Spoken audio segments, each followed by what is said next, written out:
আজকে কি আপডেট দিলে বেশি ভালো হইব? হ্যালো ফ্রেন্ড, আসসালামু আলাইকুম। কি অবস্থা আপনাদের সকলের? আই হোপ আপনারা সকলে অনেক, অনেক ভালো আছেন। গেমে ঢোকার সাথে, সাথে দেখি আমার একটা বিল্ডার খালি আর হিরো ৭৩ লেভেলের হয়ে গেছে। আর মাত্র ১ ঘন্টা ৫ মিনিট পর ক্লান গেম শেষ হবে। আর ক্লান গেম থেকে আমরা বুক অফ একটা হিরো পাবো। এদিকে ভাবতেছি না যে আমি কি আপডেট দিমু। আমার কাছে যথেষ্ট পরিমাণে লুটও নাই, এদিক দিয়ে ড্রাক এলিক্সারও নাই। তো সর্বপ্রথম আমি দেখে নিতেছি যে ড্রাক এলিক্সার মানে হিরোর জন্য আপডেট দেওয়ার জন্য কত ড্রাক এলিক্সারের প্রয়োজন। সবার আগে অ্যাপ্রেন্টিস বিল্ডারকে আপডেটে লাগাই দিলাম। এরপর ভাবলাম আমার যে পরিমাণ লুট আছে সেই পরিমাণ দিয়ে আমি কোনো কিছু দিতে পারবো না।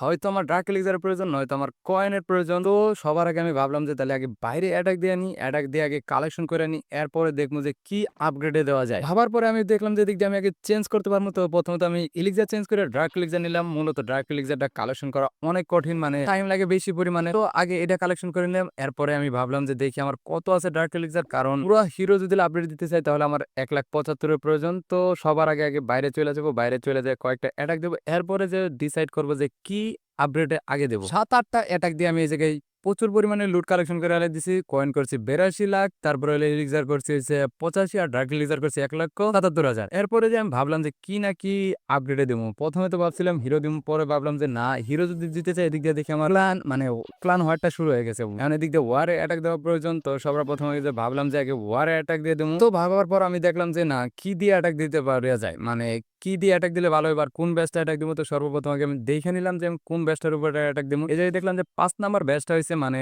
১৩, আমারটাও ১৩, এটাও ১৩, আর আমার কাছে ৪টা হিরো যখন আছে তখন আমি ১৩ নাম্বার ব্যাচে অ্যাটাক দিব। সর্বপ্রথম তো সিসিতে ট্রুপস নিয়ে নিলাম, নেওয়ার পরে মনে করেন ডাইরেক্ট চলে গেলাম অ্যাটাক দেওয়ার জন্য। আর এটাকে আমি মূলত ড্রাগনে অ্যাটাক দিতেছি, আর ৬টা লাইটিং স্প্লে নিছি আর ৫টা ফ্রিজ নিছি। দেখি এই অ্যাটাকগুলো অনেক মানে ওই বেশি পরিমাণে ড্যামেজ দেয় না আগের মতো, দেখি এই অ্যাটাক আনা সম্ভব হয় কিনা। মানে অনেক কি হয়ে যায় যে মানে ড্রাগন বাইচা থাকে না, ২-৩টার উপরে ড্রাগনই থাকে না। তারপরে দেখি যে এই অ্যাটাকে আসে কিনা। আরেকটা কথা বলি যে টাউন ১৩-র উপরে কি অ্যাটাক দিলে মানে কোন কোন টুলস দিয়ে অ্যাটাক দেওয়া যাইতে পারে সবচেয়ে থেকে ভালো, অবশ্যই বলে যাবেন। আমি মূলত সবসময় ড্রাগনটা অ্যাটাক দিছি, কিন্তু আমি ড্রাগনের উপর আর কোনো অ্যাটাক জানি না। আপনারা যদি কেউ জানে না থাকেন তো অবশ্যই আমাকে একটা কমেন্ট করে জানিয়ে দিবেন। আরেকবারও বলি যে যদি আপনারা অন্য কোনো মানে গ্রাউন্ড অ্যাটাক, এয়ার অ্যাটাক না, গ্রাউন্ড অ্যাটাকের ভিতরে কোনো টুলস আপনারা জানেন যে ইজিতে ৩০ স্টার আনা যাবো টাউন হল ১৩, তাহলে আপনারা আমাকে সাজেস্ট করতে পারেন। আপনাদের সাজেশন অনুযায়ী আমি আর পরের থেকে অ্যাটাক দেওয়ার চেষ্টা করব। আপনারা যে যে জানেন অবশ্যই একটু এই সাহায্যটা আমার করবেন, কারণ আমি সবসময় এয়ার অ্যাটাকই দিই। মানে এয়ার অ্যাটাক দিয়ে এই জায়গায় আপগ্রেড হওয়ার পর থেকেই মানে আমার ড্রাগনের এমন অবস্থা যে কিছুই হয় না। মানে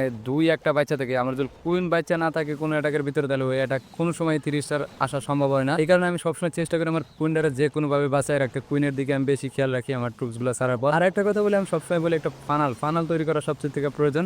এদিক দিয়ে আমি একটা লাইটিং ৩টা লাইটিং স্প্লে দিয়া একটা ইয়ার ডিফেন্স ভাঙলাম, এরপরে আরো ৩টা লাইটিং স্প্লে দিয়া আরেকটা ইয়ার ডিফেন্স ভাঙলাম। দিক দিয়ে আমি কুইনের দিকে খেয়াল রাখতেছি, কারণ আমার কুইনটাও অনেক মানে যদি মারা যায় আমি 100% অ্যাটাকটা ৩০ স্টার আনতে পারবো না। কুইন থাকলে আমার একটা কিরকম ভরসা থাকে। আর আপনাদের আমি অবশ্যই বলি বইলা দিবেন যে কিভাবে মানে কোন কোন টুল দিয়ে গ্রাউন্ড অ্যাটাক দিলে সবচেয়ে থেকে ইজিতে ৩০ স্টার আইবো। এই জিনিসটা আমাকে কেউ না কেউ সাহায্য করেন, সবচেয়ে থেকে উপকার হইব। তারপরে আমি দিকতে ছেড়ে দিচ্ছি আমার টুলস গুলো সব দিক দিয়ে, মানে সবগুলো একসাথে ছাড়লাম, তার সাথে ছেড়ে দিলাম এদিক দিয়ে আমার ওয়ার্ডানের। কিন্তু আমার ২টা ড্রাগন চলে গেছে সিঙ্গেল ইনফানের দিকে। সিসিতে যে পরিমাণ রাখছে মানে এই সুপার মিনিয়ন মানে আসলে অনেক ভালো কাজ করে। সুপার মিনিয়ন গুলো যেভাবে কাজ করে মানে সামনের ১-২টার এমনি মেরে আল্লাহ দিতে পারে। এদিক দিয়ে আমার মনে করেন যে বেশি সম্ভবত আমার হিরো আর বেশি কতক্ষণ থাকবো না। মিনিয়ন প্রিন্সের অবস্থাও খারাপ।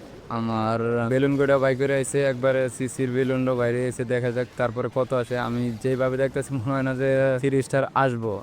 তারপরে আশা করা যায়, কারণ আমার কুইনটা বাইচে আছে, এদিক দিয়ে আমার 2টা হিরো শেষ আর 2টা বাইচে আছে। এদিক দিয়ে ভালো পরিমাণে সবচেয়ে মতো সিঙ্গেল ইনফর্ন আছে, আমাদের 4টা ফ্রিজ আছে, আমার কুইনটা বাইচে আছে, টাইমও আছে কম, কিন্তু আমার ড্রাগন আছে মাত্র কয়টা, 4টার ভিতরে সব কয়টারই অর্ধেক অর্ধেক শেষ, 3টার শুধু একটা সম্পূর্ণ আছে। দেখা যাক আনতে পারি কিনা। এদিক দিয়ে আমি ফ্রিজও ব্যবহার করলাম, মনে হয়তো আসতে পারে পুরোপুরি, কারণ যে পরিমাণ আছে আর আমি ফ্রিজগুলো যদি ব্যবহার করি তাহলে অবশ্যই আশা করবো। 2টা ফ্রিজ এর পরেও হাতে আছে, দেখা যাক 2 ফ্রিজ দিয়ে আনতে পারি কিনা। আর আপনারা অবশ্যই কেউ না কেউ যদি জানেন মানে টাউন হল ১৩ দিয়ে কোন প্রকারের গ্রাউন্ড অ্যাটাক দিলে ভালো হইব, তো অবশ্যই সাজেস্ট করবেন কমেন্টের ভিতরে। আমি ওই টুলসগুলো ব্যবহার করে অ্যাটাক দেওয়ার চেষ্টা করবো। আর যদি দেখি ওই টুলসগুলোর অ্যাটাক ভালো হয় তাহলে মানে পরবর্তী আমার কোনো অ্যাটাকের ভিতরে ওই টুলসগুলাই ব্যবহার করবো। এদিক দিয়ে মন হয়তো মানে সম্পূর্ণ এসে পড়বো। দেখি আমি ফ্রিজ আছে 2টা, আমি এদিক দিয়ে চাইলে ফ্রিজ ব্যবহার করতে পারি, না চাইলে নাই। আমার কাছে ড্রাগনও বাচ্চা আছে মাত্র 2টা, তো মানে 2টা হিরো আর 2টা ড্রাগন এই দিয়ে আমার লাস্টের ব্যাচটা সম্পূর্ণ হয়ে 3 স্টার চলে আসলো। মূলত আমি ওয়ারে একটা অ্যাটাকে দিব, আরেকটা অ্যাটাক দিব পরে, এখন আর দিব না। মানে আমি আগে কিছু আপগ্রেডে লাগাই দিব, কিছু বলতে কি আমার বেশ সম্ভবত হিরোটারে আপগ্রেডে লাগাই দিব। আর হিরো যদি 74 লেভেলের হয়, ওদিক দিয়ে আমি সিসির থেকে একটা বুক অফ হিরো পামু, ওইটা দিয়ে আমি 75 লেভেলে করে নিবো। আর রয়্যাল চ্যাম্পিয়নেরা আমি আরো পরবর্তীতে 2বার দিয়ে দিব, 2বার দিয়ে দিলেই মনে করেন রয়্যাল চ্যাম্পিয়নও আপগ্রেড সম্পূর্ণ হয়ে যাবো। হিরো হলে চলে আসলাম আর আমি ডাইরেক্ট আমার বারবারিয়ান কিংকে আপগ্রেডে লাগাই দিলাম। দিক দিয়ে 6 দিন 11 ঘন্টা মানে 12 ঘন্টার ভিতরে আপগ্রেড হয়ে যাবো। এই আপগ্রেডটা সম্পূর্ণ হইলে আমার হিরো ম্যাক্স হয়ে যাবো, কারণ কি আমার কাছে বুক অফ একটা হিরো পাই যাবো 1 ঘন্টা পরে। আর আমার পরবর্তী মানে বিল্ডার খালি হতে আরো একদিন সময় লাগবো। এদিক দিয়ে আমার কাছে লুট আছে যে পরিমাণ লুট দরকার সেই পরিমাণ আমার কাছে লুট আছে, যথেষ্ট লুট আর করা লাগবো না। তো আজকের ভিডিও এ পর্যন্ত। যদি ভিডিওটা ভালো লাগে অবশ্যই একটা লাইক করবেন, আর যদি চ্যানেল নতুন হন সাবস্ক্রাইব করতে ভুলবেন না। আল্লাহ হাফেজ।